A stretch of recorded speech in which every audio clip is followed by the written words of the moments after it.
سلام، خبرهای روز را از رادیوی آزادی تقدیمتان میکنیم.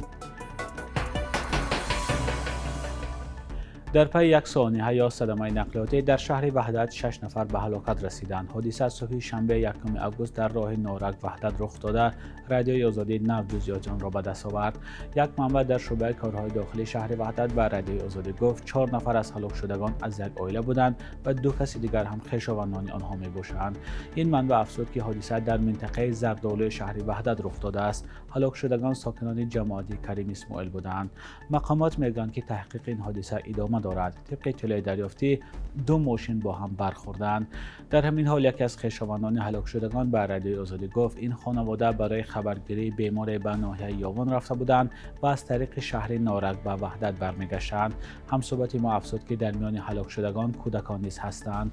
وزارت کارهای داخلی تا لحظه نشر این خبر حادثه را رسما شرح نداده است. همه روزه در راههای تاجیکستان صدمه‌های نقلیاتی رخ می‌دهند که باعث هلاکت و مجروح شدن ساکنان می‌گردند.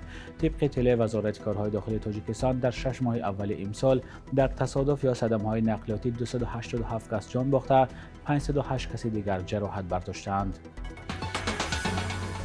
وزارت کار و مهاجرت تاجیکستان از دور نو قبول مهاجران برای کار در کره جنوبی خبر داد. ثبت نام مهاجران برای شرکت در امتحان کار در کره روز 10 آگوست برگزار می شود. حق ثبت نام 330 سامانی بوده است.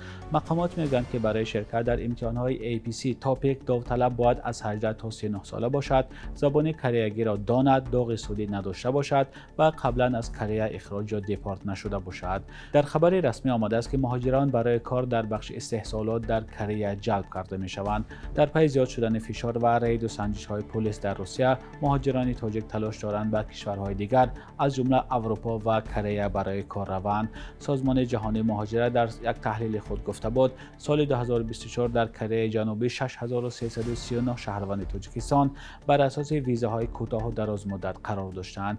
بیش از 30% آنها زنان بودند. هر سال هزاران ساکن تاجیکستان در جستجوی کار و معاش مناسب به خارج می روند. هرچند مقامات پول فرستاده آنها را نمیگویند، سازمان‌های بین‌المللی مالیه به مثل بانک جهانی اعتراف می‌کنند که پول مهاجران اساس روزگذرانی خانواده‌ها در تاجیکستان است. حکومت تاجیکستان سازش نو را با ازبکستان درباره تأسیس کارخانه مشترک به پارلمان فرستاده است. وکیلان باید آن را بررسی کنند. رادیوی آزادی 3 آگوست با سند شناس شد. طبق این حجت شرکت سرمایه‌گذاری تاجیکستان و ازبکستان مقامی سازمان بین‌المللی را خواهد داشت. بر اساس سازش ابتدایی که سال 2021 میان دوشنبه و تاشکند امضا شده بود، این شرکت باید به طور جمعیتی دارای مسئولیتش محدود کار می‌کرد. تاجیکستان پذیرفته است که از شرکت مشترک با ازبکستان انداز از ارزش علاوه شده یا NDS نمیگیرد. مقامات تاجیکستان همچنین کفالت دادند که مال و ملک این شرکت را مصادره یا ملی نمیکنند. به شرکت سرمایه‌گذاری تاجیکستان و ازبکستان همچنین حق داده شده است که به گرفتن اجازتنامه‌های علاوگی در معاملات خود از پول‌های خارجی استفاده برد. طبق معلومات از منبع‌های باز 75% سهمیه‌های این شرکت به بنیاد تجدید و رشد ازبکستان و 25% دیگر به شرکت تاج اینوست تعلق دارد. هدف شرکت پشتیبانی از تجارت خرد میانه و رشد اقتصادی اعلام شده است. دوشنبه و تاشکند سال 2016 و بعد از مرگ اسلام کریموف رئیس جمهوری پیشین ازبکستان روابط تجارتی خود را گسترش دادند، نظام روادید را از بین بردند.